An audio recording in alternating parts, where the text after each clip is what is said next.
My next guest is a world-renowned mixologist and what's the #2 bartender in the world. He is a graduate of the, I love this, you ready? The Beverage Alcohol Research School bar. How cool is that? And I'm not kidding about that. Ladies and gentlemen, please welcome Brian Van Flandern.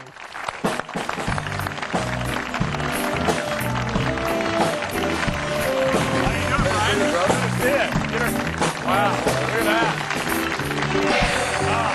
Solid. Solid. Come on up.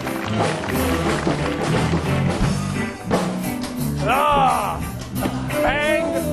Bang like a true mixologist.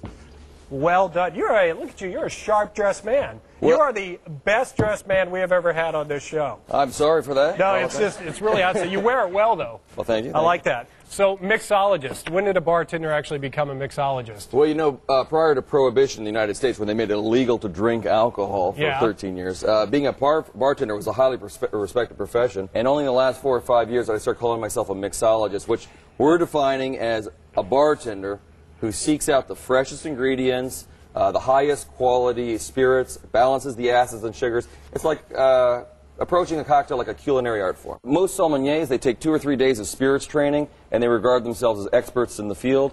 What we're trying to do is separate spirits and wine and have your spirit sommelier, so you have these guys who take 10, 12, 14 weeks on just one category, on just vodka, just gin.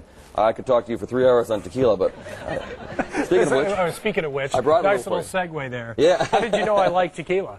Well, it's common knowledge. Really? I mean, yeah, everyone in the States knows. They're all talking about it, aren't they? What do you got there? What kind of... Well, this is the #1 selling luxury tequila in all of Mexico. But these 100% agave tequilas out there, like Don Julio, they're completely different than the tequilas we grew up. I mean, we grew up on the, the little worms. Yeah, that kind of thing. These are full flavor. They taste as good as any whiskey. The quality standards are as high as any cognac on the market, and they're just delicious. So you can drink it straight. Absolutely. That's how they drink it in Mexico. Yeah, can they drink it? You drink it warm, room temperature? Room temperature. This is how they drink it in Guadalajara and the highlands of Jalisco. I like how you say that. Say that again. Guadalajara. Oh, that's and the highlands of Jalisco. Jalisco. Turn on. Give it a little guy. All right. Here, you're going to give it a taste there. Now, if you nose it, this has been actually aged in American whiskey barrels for 18 months. But they grow them in the highlands for 8 to 15 years. So, I mean, it does all of its aging, all of its flavor comes from Mother Nature in the ground. And when you smell it, I mean, it smells naturally sweet. There's no sugar added. This is not the tequila we grew up on. I'm going to have to go out and party with you after this. Oh, so where'd all the funky names? You go out to the bars, you get all the fancy names of little cocktails and shots, the screaming, the sex on the beach, the blow occupation. That's as close as I could come to saying that. The Shirley Bassey, the Grasshopper. The Grasshopper. Where'd all these names come from? You know, the Grasshopper walks into a bar and the bartender says, "Hey, we have a drink named after you." And he says, "You have a drink named Fred?"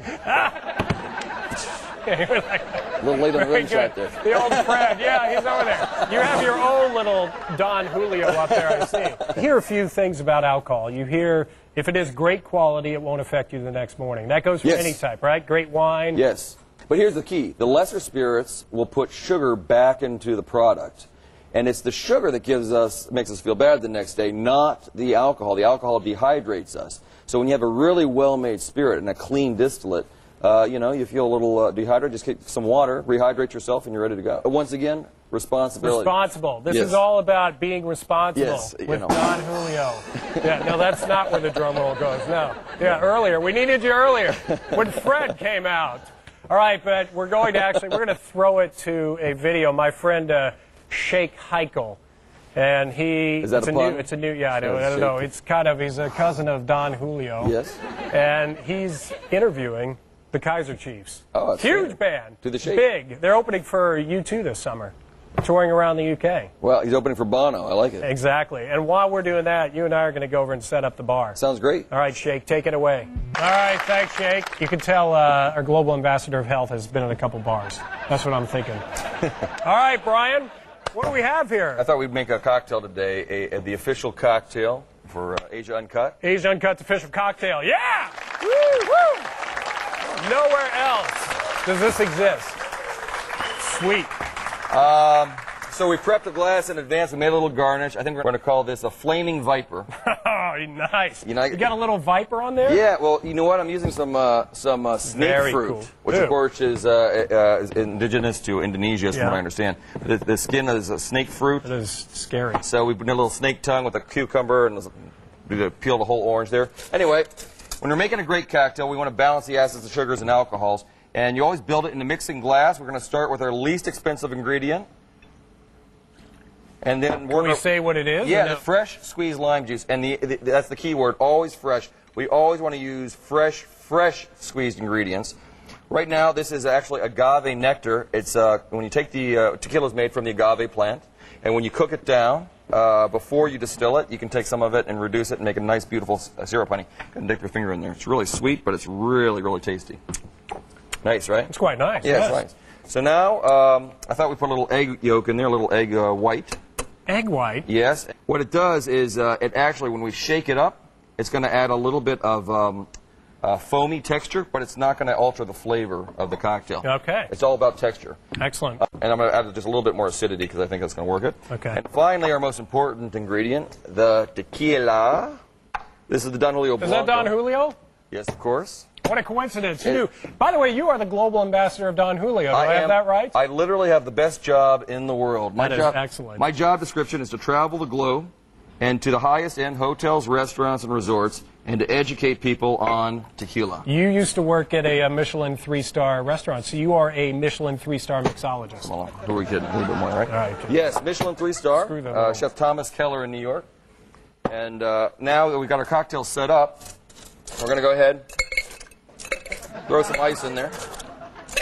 Ice is extremely important for two reasons. One is because we want to get the temperature and dilution rate just proper, but we want big ice cubes to have minimum surface area. So I'm going to have you shake this. Okay. Now, what we do when we're shaking a great cocktail, we pour it in there.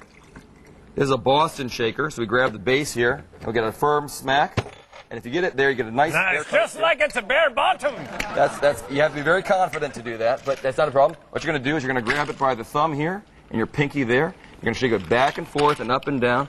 And they say shake it, don't fake it, and smile. Like this? Faster, harder, come on. Faster, harder, up and down. Oh, go like this. And then how do you... So can I toss it up and down or no? No, you don't want me to do that. You can do that. You can actually throw it around a bit, right? I don't want to stop. Just give me 15 more seconds. You know what? If you walk into a bar and you just hear somebody go thwack it, thwack, you walk out the door. But you really want to get that heart shaking. Let me see you do it. We want to shake up the egg whites. Yeah, that's it. I'm going to go ahead and strain this into our glass there. And just for the final touch. It's very tropical. Yes. We can't, it's not a flaming without a flame. viper, without a flame. What we're going to do is we're actually going to light the essential oils in our orange peel here. And I am wearing product in my hair. That's all right. Okay. We have a fire extinguisher on standby. All we're doing is we're warming up the cells in the orange peel, and if you hold it... I've never done that. If you hold it at the right altitude and you firmly squeeze... Wow! And then we're going to twist that and rim it around the glass, and I think we don't have to have that in there. And voila, we have our flaming viper. That's it. Give it a taste. Cheers! Salute! And as they say here in Singapore, yum sing! Brian, thank you very much. We're so excited that we have our own ASIA UNCUT drink. My pleasure. Thanks for being on here. Stick around for a while. In fact, can you stay the rest of the show? I don't want you going anywhere. I'm staying the rest of the week. We'll be right back with more ASIA UNCUT. That's actually